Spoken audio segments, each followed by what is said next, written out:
சிலையினுள்ளே சுற்றி கொண்டு கங்காதேவி போய்கொண்டே இருந்தார். போய் ஆற்றிலே வீசி விட்டார். உடனே சந்தனு நடுங்கி போனார். தனது மூத்த பிள்ளை முகத்தை கூட பார்க்கல. வந்து பார்ப்பதற்கு முதலே கங்காதேவி கொண்டு ஆற்றிலே வீசி விட்டார். ஆனால் அவளுடைய அழகிலும் அவளுடைய தோற்றத்திலும் ஆசையிலும் கட்டுண்டிருந்தவன் அவளுடைய இளமையை அனுபவிக்க வேண்டும் என்கின்ற எண்ணத்திலே கேள்வியை ஏனென்று கேட்டால் இவள் நம்மை விட்டு பிரிந்து விடுவாள் என்ற அந்த வாக்குறுதியின் அடிப்படையிலே சந்தனு தலை குனிந்தவராக அந்த விடயத்தை கேட்கவில்லை. இரண்டாவது குழந்தை பிறக்கின்றது. அது ஆண் குழந்தை. அதனையும் மன்னரிடம் சென்று அந்த புறத்தில் இருந்த பெண்கள் குறிப்பிடுவதற்கு முதலே சீலையினுள்ளே சுத்தித்து மீண்டும் ஆத்தை நோக்கி நகர்ந்து மன்னர் உள்ளே வருவதற்கு முதலே ஆத்திலே கொண்டு அந்த குழந்தையை வீசிப்பட்டார்.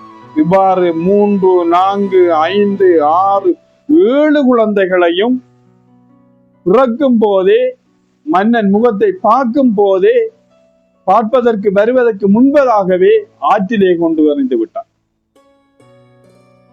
மன்னனால பொறுக்க முடியவில்லை. அந்த புறத்திலே இருந்த பணியாளர்களை ரகசியமாக அழைத்து 8வது குழந்தை வயிற்றிலே இருக்கின்றது. இந்த குழந்தை பிறக்கின்ற வேளையிலே உடனடியாக விரைந்து எனக்கு தெரியப்படுத்த வேண்டும் என மன்னன் கட்டளையிட்டார்.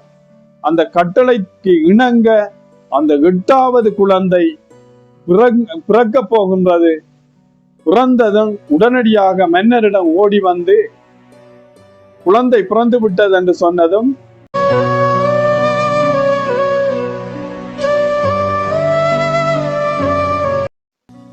ஆன்மீக அன்பர்கள் அனைவருக்கும் எனது இந்நேர இனிய வந்தனங்கள்.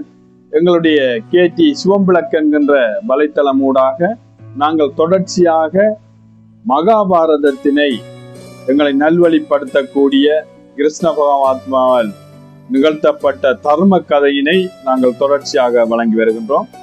அந்த தொடர்ச்சியின் கடந்த காணொளியின் தொடர்ச்சியை இன்று பகுதி 5 நாங்கள் பார்க்க இருக்கின்றோம். குருவம்சத்திலே வந்தவர்தான் பிரதீப மகாராஜா. இந்த பிரதீப மகாராஜாவினுடைய மகன் யார் என்று பார்த்தீர்களாக இருந்தால் அவர்தான் சந்தனு மகாராஜா. இந்த பிரதீப மகாராஜாவுக்கு பல வருடங்களாக குழந்தை இல்லாமல் இருந்ததன் காரணமாக பிரதீப மகாராஜா கங்கை மடியிலே சென்று கங்கை கரையிலே அமர்ந்திருந்து பல வருடங்கள் தொடர்ச்சியாக தவத்தினை மேற்கொண்டார். இதன் விளைவாக தவத்திலே இருக்கின்ற வேளையிலே ஒரு பெண் வருகை தந்து தனது வலது தொடையிலே அமர்ந்து விட்டார். ஒரு பெண்ணின் பரசம் தன்னிலே படுவதை உணர்ந்த பிரதீப மகாராஜா கண்ணை திறந்து பார்க்கின்ற வேளையிலே தனது வலது துடையிலே அந்த பெண் அமர்ந்திருப்பதை பார்த்து, பெண்ணே நீ யார் என்று கேட்டார். நான் யார் என்றது இருக்கட்டும், உனக்கு பல வருடமாக உமக்கு குழந்தை இல்லாத காரணமாகத்தானே தவம் செய்கின்றாய். என்னை நீ திருமணம் செய்து கொள். நீ எதிர்பார்த்த மாதிரி நான் குழந்தைகளை உனக்கு பெற்று தருகின்றேன் என்று கங்காதேவி அந்த பெண் சொல்கின்றார். அந்த வேளையிலே பிரதீப மகாராஜா உடனடியாக சொன்னார், இல்லை இல்லை, எங்களுடைய குலம் நேர்மையாகவும் பரம்பரையாக நீதி வலுவாமலும் நேர்மை தவறாமலும் ஒரு சிறந்த ஆட்சியினை புரிந்து வருகின்ற எங்களுடைய வம்சத்திலே நாங்கள் பிற பெண்ணின் ஊடாக குழந்தைகளை பெற்றெடுக்க மாட்டேன். எனது மனைவியின் வாயிலாகத்தான் நான் குழந்தைகளை பெறுவதற்காக இந்த தவத்தினை மேற்கொள்ளுகின்றேன். பெண்ணே நீ எழுந்து போ என்று சொன்னார். முடியாது, நீ குழந்தை வேண்டும் என்றுதானே தவம் செய்கின்றாய். உன் மனைவியின் வாயிலாக குழந்தையை ஈண்டெடுக்க முடியாது என்றுதானே தவத்தில் இருக்கின்றாய். அந்த நீ எண்ணியது போன்று நான் அனைத்து குழந்தைகளையும் உன் எண்ணம் போன்று பெற்றுத் தருவேன். என்னை திருமணம் செய்து கொள் என்று அந்த அழகிய பெண் மீண்டும் மீண்டும் பிரதீபனை வலியுறுத்தியதன் காரணமாக அப்போது பிரதீப மகாராஜா அவர்கள் கேட்டார், பெண்ணே என்னை திருமணம் செய்ய வேண்டும் என்கின்ற எண்ணத்திலே நீ வந்து அமர்ந்திருந்தால் நீ எனது இடது துடையில் அல்லவா அமர்ந்திருக்க வேண்டும் என கேட்டார். அந்த பெண் கேட்டா, இடது என்ன வலது என்ன, ஒன்றுக்கொண்டு உதவிதானே, துடையை பற்றி என்னத்தை குறிப்பிடுவது, நான் உங்களது வலது துடையில் தானே அமர்ந்திருக்கின்றேன், அதில் என்ன வித்தியாசம் இருக்கின்றது என கேட்டார். பிரதிப மகாராஜா சொன்னார், ஆண்களின் தொடை என்பது தனது மகனின் அம்சம், இடது தொடை என்பது தனது மனைவியின் அம்சம். என்னை திருமணம் செய்ய வேண்டும், உனது வாயிலாக நான் குழந்தையை பெறுவதாக இருந்தால், அந்த எண்ணத்தில் நீ வந்து அமர்ந்தவளாக இருந்தால், வற்புறுத்துவதற்காக நான் உன்னை திருமணம் செய்து உனது வாயிலாக குழந்தைகளை ஈண்டெடுப்பது என்று சொன்னால் நீ எனது இடது துடையில் அல்லவா வந்து அமர்ந்திருக்க வேண்டும் என குறிப்பிட்டார். உடனே சொன்னார், நீ வலது துடையிலே வந்து அமர்ந்ததனால் எனது மகனின் அம்சம், நீ எனது மருமகளை தொட்ட பாவம் இந்த மாமனுக்கு ஆகாது, உடனே எழுந்து போக என்று சொன்னதும் கங்காதேவி தனது சுயரூபத்தினை வெளிப்படுத்தி, பிரதிபா, உனது நேர்மையான பண்பையும் உனது மனைவியை நேசிக்கின்ற இந்த பக்குவத்தையும் நான் மனதார விரும்புகின்றேன். ஒரு ஒழுக்க சீலனான உனக்கு நான் வாக்களிக்கின்றேன். உனக்கு குழந்தைகள் 3 உனது மனைவியின் வாயிலாக பிறக்கும். இந்த முதலாவது குழந்தை ஆட்சி செய்வதற்கு உகந்தவனாக இருக்க மாட்டான். அவன் துறவதம் போன்று வனத்திலே சென்று விடுவான். 2வது குழந்தை மிகவும் அழகு பொருந்தியவனாகவும் அறிவுள்ளவனாகவும் ஆட்சியினை சிறப்பாக நடத்தக்கூடியவனாகவும் ஒரு குழந்தை பிறக்கும். 3வது குழந்தை பிறக்கின்ற வேளையிலே உன்னை விட்டு பிரிந்து விடும் என்று கங்காதேவி ஆசீர்வாதம் பண்ணினார். இந்த பாரத வரலாற்றிலே இந்த சிறப்பு மிக்க வம்சாவளி பூர்வீக வரலாற்றிலே இந்த மன்னர்களை நாங்கள் எடுத்து பார்த்தால், இவர்கள் ஒழுக்கம், நேர்மை, பக்தி, அழகு, நீதி தவறாத ஆட்சி முறை என்கின்ற அனைத்து விடயங்களையும் நாங்கள் இந்த கதைப்போக்கிலே நீங்க பார்த்திருப்பீர்கள். இனி மகாபாரதத்தினுடைய கதை உள்நுழைவதற்கான பகுதியினுள்ளே நாங்கள் வந்து கொண்டிருக்கின்றோம். மிகவும் சுவாரஸ்யமாக, மிகவும் அறிவுபூர்வமாக, அனைவராலும் விரும்பி தக்க வகையிலே கேட்கக்கூடிய வகையிலே இந்த கதைப்போக்கு இனி வருகின்ற பகுதிகளிலே எமக்கு அமைய இருக்கின்றது. அந்த வகையிலேதான் இந்த பிரதீப மன்னனுக்கு முதலாவது குழந்தை கங்காதேவி அளித்த வாக்கின் பிரகாரம் முதலாவது குழந்தை பிறக்கின்றது. அந்த குழந்தையின் பெயர் தான் தேவாதி. அந்த குழந்தை பிறந்ததும் அவனுக்கு அந்த தோல் நோய் பீடிக்கப்பட்டு இருந்தது, தோல்லே நோய்.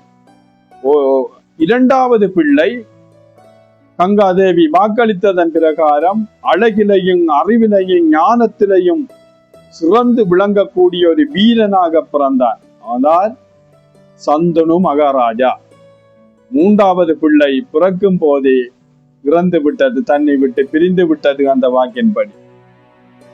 அந்த காலத்திலே அரசு பொறுப்பை ஏற்பதற்கு மூத்த மகனுக்குத்தான் உரிமை இருந்தாலும் கூட அந்த அரியாசனத்திலே அமர்வதற்கு ஆரோக்கியமான நிலையும் காணப்பட வேண்டும். ஆனால் மூத்த மகனான தேவாதிக்கு தோல் நோய் ஏற்பட்டதன் காரணமாக 2வதாக பிறந்த சந்தனு மகாராஜாவுக்கு முடிசூட்டப்படுகின்றது.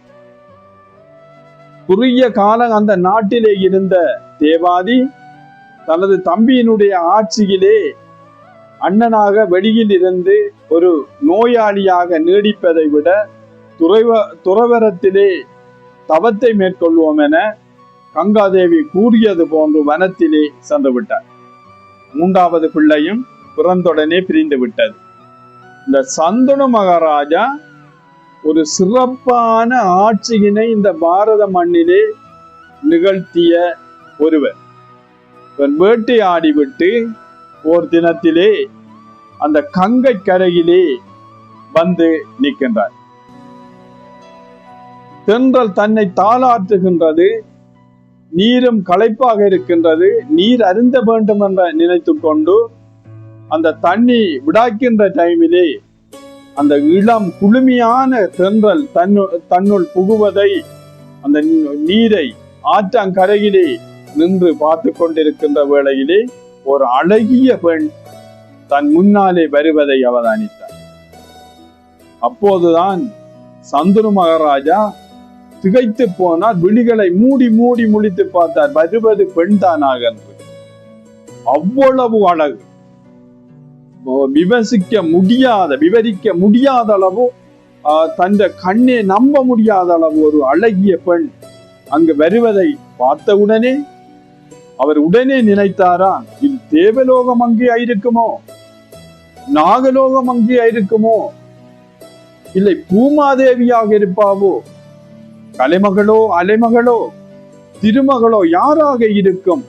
இவர்கள் என்றால் இவளுடைய கால் நிலத்திலே தோய்ந்திருக்க வாய்ப்பில்லையே, காலினை பார்ப்போம் என்று பார்த்தால் கால் நிலத்திலே நடந்து வருகின்றாள். அப்போது சந்தனு முடிவுக்கு வந்தாராம், இவள் சாதாரண பெண் தான் என கருதி அந்த பெண்ணின் அருகிலே சென்று, பெண்ணே, உன்னை போன்று ஒரு அழகு நிரம்பிய பெண்ணை என் வாழ்நாளிலே நாம் பார்த்ததே இல்லை. ஆகவே நீ ஒரு திருமணம் ஆகாத பெண்ணாக, இதுவரையில் திருமணம் ஆகாத பெண்ணாய் இருந்தால் உன்னை நான் திருமணம் செய்ய ஆசைப்படுகின்றேன் என்று குறிப்பிட்டார். நீங்கள் பாருங்கள், அதிலையும் ஒரு நீதியான தர்மமான ஒரு விடயத்தை சந்தனு அந்த இடத்திலே குறிப்பிடுகின்றார். இதுவரையில் நீ திருமணம் ஆகவில்லையாயின் உன்னை நான் திருமணம் செய்து கொள்ள ஆசைப்படுகின்றேன் என்று குறிப்பிட்டார்.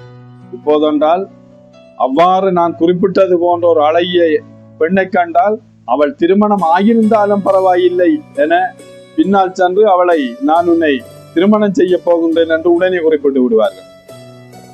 அந்த மகாபாரதத்திலே ஒழுக்கத்தை அந்த அரச மன்னர் பரம்பரையிலே எவ்வாறு பேணப்பட்டது என்பதை நீங்கள் பாருங்கள். அந்த அழகிலே மயங்கி திருமணம் செய்ய வேண்டும் என்ற அனைத்து எண்ணங்களும் வந்ததற்கு பிறகும் அந்த தெய்வீக பூர்வமான அந்த கருத்தினை சந்தனு மகாராஜா வைக்கின்றார்.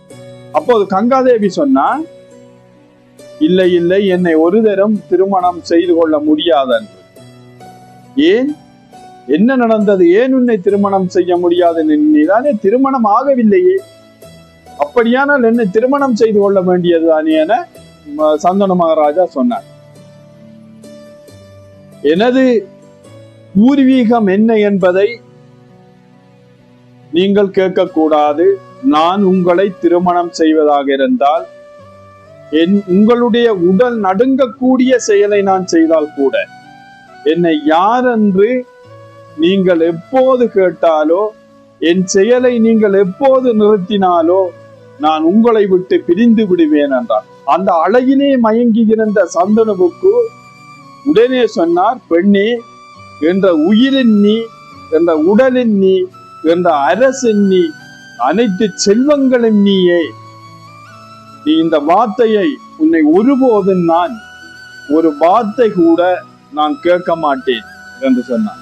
மீளவும் கங்காதேவி கேட்டா, உடல் நடுங்கக்கூடிய விடயத்தை நான் செய்தால் கூட என்னை நீ ஏனென்று கேட்கக்கூடாது, கேட்டால் நான் அந்த நேரத்திலே உங்களை விட்டு பிரிந்து சென்று விடுவேன் என்று சொன்னான்.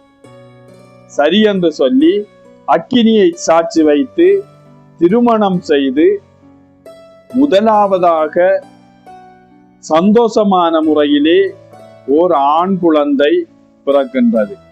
ஓர் ஆண் குழந்தை பிறந்ததும் அந்த குழந்தையினை காவலாளிகள், தன் பணிப்பெண்கள் ஓடி வந்து மன்னரிடம், உங்களுக்கு ஒரு ஆண் குழந்தை பிறந்திருக்கின்றது என்ன, முதலாவது குழந்தை பிறந்தால் ஒரு தாய்க்கு, ஒரு தந்தைக்கு ஏற்படுகின்ற மகிழ்ச்சியை நீங்கள் சிந்தித்து பாருங்கள். மன்னன் அரியணையிலே இருந்து அந்த புறத்துக்கு வருவதற்கு முன்பதாகவே சீலையினுள்ளே சுற்றி கொண்டு கங்காதேவி போய்கொண்டே இருந்தார். போய் ஆற்றிலே வீசி விட்டார். உடனே சந்தனு நடுங்கி போனார். தனது மூத்த பிள்ளை முகத்தை கூட பார்க்கல. வந்து பார்ப்பதற்கு முதலே கங்காதேவி கொண்டு ஆற்றிலே வீசி விட்டார். ஆனால் அவளுடைய அழகிலும் அவளுடைய தோற்றத்திலும் ஆசையிலும் கட்டுண்டிருந்தவன் அவளுடைய இளமையை அனுபவிக்க வேண்டும் என்கின்ற எண்ணத்திலே கேள்வியை ஏனென்று கேட்டால் இவள் நம்மை விட்டு பிரிந்து விடுவாள் என்ற அந்த வாக்குறுதியின் அடிப்படையிலே சந்தனு தலைகுனிந்தவராக அந்த விடயத்தை கேட்கவில்லை. இரண்டாவது குழந்தை பிறக்கின்றது. அது ஆண் குழந்தை. அதனையும் மன்னரிடம் சென்று அந்த புறத்தில் இருந்த பெண்கள் குறிப்பிடுவதற்கு முதலே சீலையினுள்ளே சுத்தித்து மீண்டும் ஆத்தை நோக்கி நகர்ந்து மன்னர் உள்ளே வருவதற்கு முதலே ஆத்திலே கொண்டு அந்த குழந்தையை வீசிப்பட்டார். இவ்வாறு 3, 4, 5, 6, 7 குழந்தைகளையும் பிறக்கும் போதே மன்னன் முகத்தை பார்க்கும் போதே பார்ப்பதற்கு வருவதற்கு முன்பதாகவே ஆற்றிலே கொண்டு எறிந்து விட்டார். மன்னனால பொறுக்க முடியவில்லை. அந்த புறத்திலே இருந்த பணியாளர்களை ரகசியமாக அழைத்து 8வது குழந்தை வயிற்றிலே இருக்கின்றது. இந்த குழந்தை பிறக்கின்ற வேளையிலே உடனடியாக விரைந்து எனக்கு தெரியப்படுத்த வேண்டும் என மன்னன் கட்டளையிட்டார். அந்த கட்டளைக்கு இணங்க அந்த 8வது குழந்தை பிறக்க போகின்றது. பிறந்ததும் உடனடியாக மன்னரிடம் ஓடி வந்து குழந்தை பிறந்து விட்டது என்று சொன்னதும் மிக விரைந்து ஓடி சென்றார் மன்னன் சந்தனு. ஓடி சென்று தாய் எழுந்து குழந்தையை தூக்குவதற்கு முன்பதாக அந்த குழந்தையை கையிலே தூக்கி எடுத்தார். தாய் எழுந்து அந்த குழந்தையை தாருங்கள், நான் ஆத்திலே வீச போகின்றேன் என்று சொல்ல உடனே கேட்டார், நீ ஒரு பெண் தானா? இந்த ஈவிரக்கம் இல்லாத செயலை நீ எப்போது ஏன் செய்கின்றாய் என்று கேட்டதும் உடனடியாக அந்த பெண் கேட்டா, இந்த 7 குழந்தைகளையும் ஆற்றிலே வீசுகின்ற வேளையிலே உங்களுடைய வாய் ஏன் மௌனமாக இருந்தது? நீங்கள் அப்போது அதை தடை செய்திருக்கலாமே. இப்போது ஏன் என்னை கேட்கின்றீர்கள்? இப்போது நீங்கள் கேட்டவுடன் நான் உங்களை குறிப்பிட்டது போன்று இனி நான் உங்களுடன் வாழப் போவதில்லை, நான் செல்கின்றேன் என்று சொன்னதும், பெண்ணே, இந்த குழந்தை கூட ஒரு பெண் சுகமற்றவனாக இவன் வாழ்வான், 7 குழந்தைகளும் இறந்து விட்டது என்று சொன்னதும், இந்த குழந்தை கூட ஒரு சாபத்துடன் இருக்கின்றதே, நாங்கள் இருவரும் சேர்ந்து இன்னும் ஒரு குழந்தையை ஈன்றெடுக்கலாமே என சந்தனு மகாராஜா சொன்னதும், நான் இனி ஒரு வேளை கூட உங்களுடன் இருக்க மாட்டேன், என்னை யார் என்று கேட்டு விட்டீர்கள் என வெளிக்கிட்டதும் உடனடியாக கையை பிடித்து நீ யாரென்று தெரிவித்து விட்டு செல் என்று சொன்னார். அப்போதுதான் அவள் சொல்கின்றான், நான் வேறு யாரும் அல்ல, நான் தான் கங்காதேவி என்று சொல்கின்றார். அப்போதுதான் இவருக்கு தெரியும் இவவுதான் கங்காதேவி என்று. இது எவ்வாறு நடந்தது என்று சொன்னால், தேவலோகத்திலே பிரமாட தலைமையிலே ஒரு கூட்டம் நடைபெற்றுக் கொண்டிருக்கின்ற வேளையிலே இந்த கங்காதேவியினுடைய சேலை சற்று கீழிறங்கி வழுகி வந்ததும் வர்ண பகவான் அதனை பார்த்து ரசித்துக் கொண்டிருந்த வேளையிலே பிரம்மர் இந்த விடயத்தை அவதானிக்கின்றார்.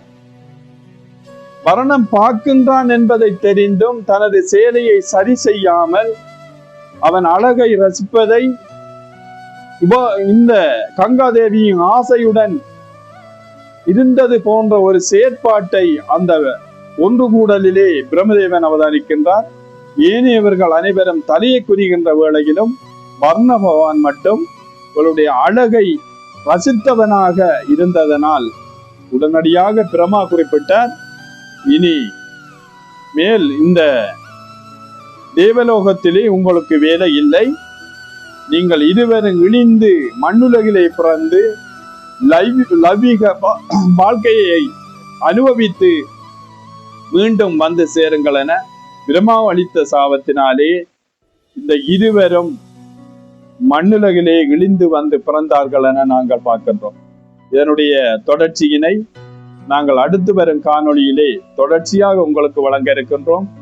நாங்கள் பார்க்கின்ற விடயங்கள் அனைத்தும் எங்களுடைய வாழ்நாளிலே ஒவ்வொரு அற சிந்தனைகளையும் நல்ல முறையிலான செயற்பாடுகளையும் எங்களுக்கு எடுத்து இயம்புகின்ற ஸ்ரீமத் நாராயணமூர்த்தியினுடைய வழிகாட்டலிலே இந்த மகாபாரதத்தினுடைய அறக்கருத்துக்கள் உங்களை வந்தடைய இருக்கின்றது.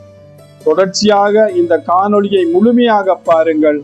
எந்த ஒரு காணொளியினை நீங்கள் இடையில் நிறுத்தி விடாதீர்கள் என கேட்டு, கடந்த காணொளிகள் அனைத்துக்கும் ஆக்கப்பூர்வமான உங்களுடைய ஒத்துழைப்பினை வழங்கி வருகின்றீர்கள். எங்களுடைய KT சிவம் என்கின்ற இந்த வலைத்தளம் வளர்ந்து செல்வதற்கு நீங்கள் தொடர்ச்சியாக எங்களுக்கு ஆதரவை தாருங்கள் என கேட்டு விடைபெறுகின்றேன். நன்றி.